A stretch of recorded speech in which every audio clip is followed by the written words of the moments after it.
La meilleure stratégie pour investir dans les crypto-monnaies afin d'espérer la meilleure des rentabilités. Alors moi, vous le savez peut-être, j'adore analyser le marché et savoir quelle est la meilleure des stratégies les plus rentables. Donc on va voir ensemble. Est-ce qu'il faut investir dans énormément de crypto-monnaies, par exemple le top 20 des crypto-monnaies avec la plus grande capitalisation, ou est-ce qu'il vaut mieux investir dans uniquement le top 10 avec le même pourcentage pour chaque crypto-monnaie? Ou est-ce qu'il faut investir dans le top 20 mais avec des pourcentages différents dans chaque crypto-monnaie? Est-ce qu'il vaut mieux investir que dans le Bitcoin? Ou par exemple 80% de Bitcoin, 20% d'Ethereum? Donc on va voir la méthode la plus rentable ensemble, mais on va voir aussi est-ce qu'il faut faire un rééquilibrage? C'est-à-dire que vous avez certains pourcentages au début quand vous faites vos investissements. Est-ce qu'il vaut mieux les garder sur le long terme sans jamais y toucher? Du coup, les pourcentages vous variez. Ou est-ce qu'il faut remettre ces pourcentages une fois tous les ans, au même niveau, une fois tous les mois, une fois toutes les semaines, une fois tous les jours, une fois toutes les heures, etc. Donc je vais vous dire au final, quelle crypto acheter? Combien il vaut mieux en acheter? Quel pourcentage avoir pour chacune de ces cryptos? Et est-ce qu'il faut faire des rééquilibrages? Et si oui, à quelle fréquence? Et avec toutes ces statistiques, toutes ces analyses, je vais vous dire en conclusion quel est le meilleur portefeuille et la meilleure stratégie à avoir avec une analyse sur 3-4 ans pour avoir la meilleure rentabilité selon cette analyse. Donc c'est hyper précis, hyper détaillé et ça m'a pris des heures pour trouver ce résultat. Mais avant de vous partager cette stratégie, si vous souhaitez connaître d'autres stratégies d'investisseurs qui me permettent d'investir dans les crypto-monnaies de manière simple et en automatique, j'ai une vidéo formation gratuite à vous offrir. Pour y accéder, c'est simple, cliquez sur le bouton en haut à droite de cette vidéo ou cliquez sur le lien qui se trouve sous cette vidéo. Alors, il faut savoir que j'ai fait récemment une vidéo qui s'appelle « Meilleure répartition de ce portefeuille de crypto-monnaies pour être le plus rentable possible ». Je vous invite à la regarder en complément de cette vidéo, puisque je vous ai dit, pour résumer, quel est le portefeuille le plus rentable et ensuite, on verra dans cette vidéo s'il faut faire du rééquilibrage. Donc au final, je vous ai présenté le top 20 des crypto-monnaies, le top 10, le portefeuille pondéré, le portefeuille Bitcoin uniquement ou le portefeuille prudent sur 3 ans, 2 ans et 1 an. Et on a vu au final, dans cette vidéo, quelle est la meilleure performance. Donc je vais vous présenter ça brièvement avant de commencer mon analyse sur le rééquilibrage. Et je vous expliquerai ce que c'est concrètement. Donc le top 20 des crypto-monnaies, c'est quoi? C'est investir dans les 20 crypto-monnaies ayant la plus grande capitalisation boursière et en ayant une répartition égale, donc 5% dans chacune de ces 20 crypto-monnaies. Ça, c'était le premier portefeuille. Le deuxième portefeuille, c'est le portefeuille top 10. Donc là, c'est investir dans les 10 crypto-monnaies avec la plus grande capitalisation boursière et investir 10%, donc le même pourcentage dans chaque crypto-monnaie. Le portefeuille pondéré, c'est investir dans le top 20 des crypto-monnaies avec la plus grande capitalisation, mais vous voyez, on différencie les pourcentages. On met 50% dans la première crypto, donc Bitcoin, 20% dans la deuxième crypto, donc Ethereum, 5, 5, 5, 2, 2, 2, 2, 2, 2, 1, 1, 1, 1, 1. Vous voyez que les pourcentages sont différents par rapport au top 20 où on investit pareil. Le portefeuille Bitcoin de maximaliste, on investit 100% dans le Bitcoin. Et le portefeuille prudent, c'est 80% dans le Bitcoin et 20% dans l'Ethereum. Et du coup, j'ai fait une analyse sur 3 ans pour voir si on achetait les crypto-monnaies que j'ai présentées dans ces portefeuilles il y a 3 ans, donc c'est-à-dire en 2018 jusqu'en 2021. Et je regardais sur ces 5 portefeuilles, lequel était le plus rentable avec ces 3 ans d'historique en fonction de ces 5 portefeuilles. Et bien dans ce cas-là, c'était le portefeuille prudent, 80% de Bitcoin, 20% d'Ethereum, qui était le plus performant, on voit avec 1155%. Ensuite, on regardait plus sur le long terme, c'est-à-dire 3 ans, parce que d'ailleurs on avait la même chose sur 4 ans, mais on regardait sur 2 ans. Et du coup, les ratios sont totalement différents.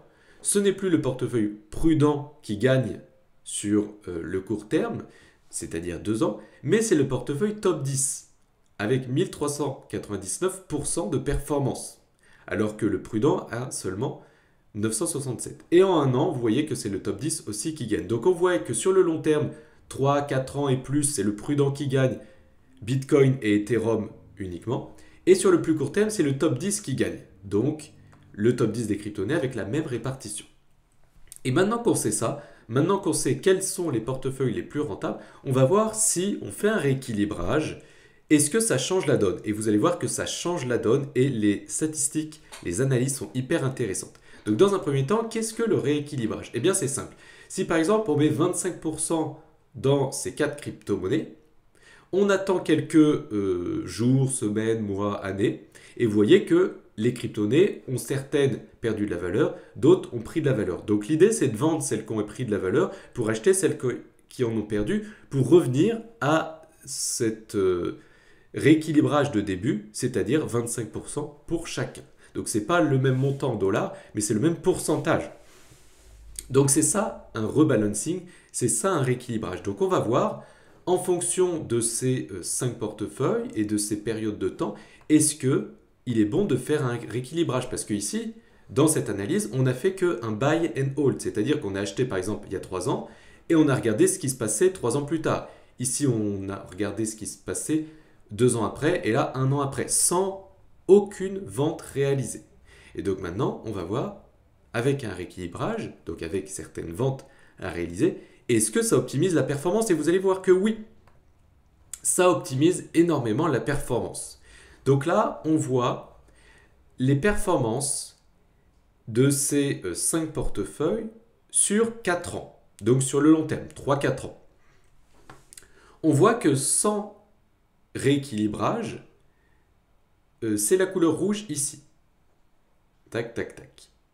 On voit qu'avec rééquilibrage annuel, c'est-à-dire qu'on fait ce rééquilibrage une fois par an uniquement, donc tous les 365 jours, on voit qu'à chaque fois, c'est plus intéressant, sauf pour le Bitcoin, parce que le Bitcoin, il ne va pas se rééquilibrer tout seul. Dans ce portefeuille, il n'y a que du Bitcoin. Mais on voit qu'à chaque fois, c'est mieux que de ne rien faire du tout. C'est mieux que de faire du buy and hold. Et on voit qu'un rééquilibrage semestriel, donc c'est-à-dire une fois tous les 6 mois, donc 2 fois par an, eh bien c'est encore mieux dans la plupart du temps, c'est encore mieux qu'un rééquilibrage annuel. Donc ça c'est intéressant, ça veut dire que faire de l'achat une fois et garder sur le long terme, sans faire du tout de vente, c'est moins intéressant que rééquilibrer son portefeuille en fonction des pourcentages qu'on avait au départ.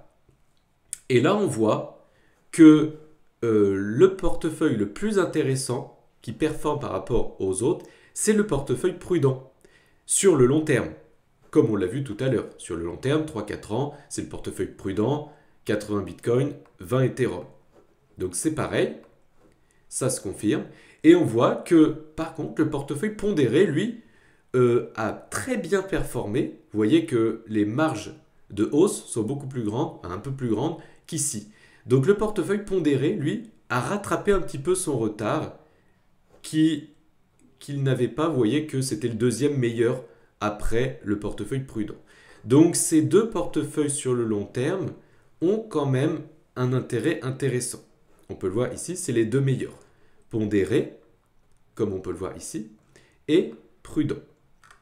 Donc ça, c'est un rééquilibrage annuel ou semestriel. Maintenant, on va voir un rééquilibrage mensuel, hebdomadaire, journalier et horaire. Donc je peux vous dire que j'en ai passé des heures à vous faire ça. Parce qu'il a fallu beaucoup de travail. Likez cette vidéo d'ailleurs si vous souhaitez me remercier et si vous kiffez. Donc sur le long terme, 3-4 ans, en fonction du hold, c'est-à-dire de acheter il y a 3 ans et garder jusqu'à 2021, nous avions 1155% de performance. On l'a vu ici, 1155 de performance.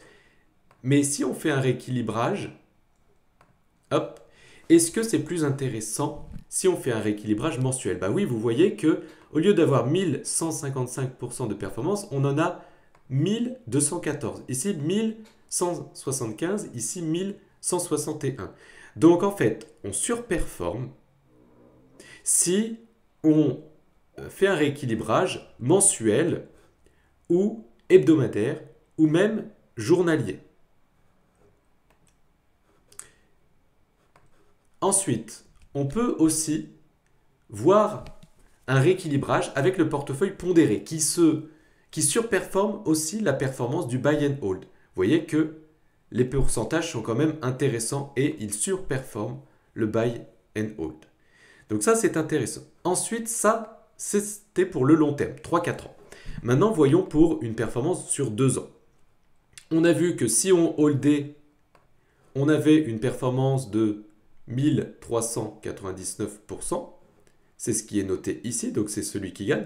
Et maintenant, on va voir, est-ce que un rééquilibrage mensuel, hebdo, journalier ou horaire surperforme ça? Eh bien oui.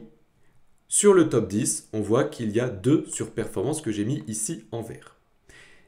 Et dernier point sur, non pas 2 ans, mais 1 an, est-ce que le fait de garder, on était à 745%, vous voyez, 745%, est-ce qu'on peut surperformer ça en faisant un rééquilibrage?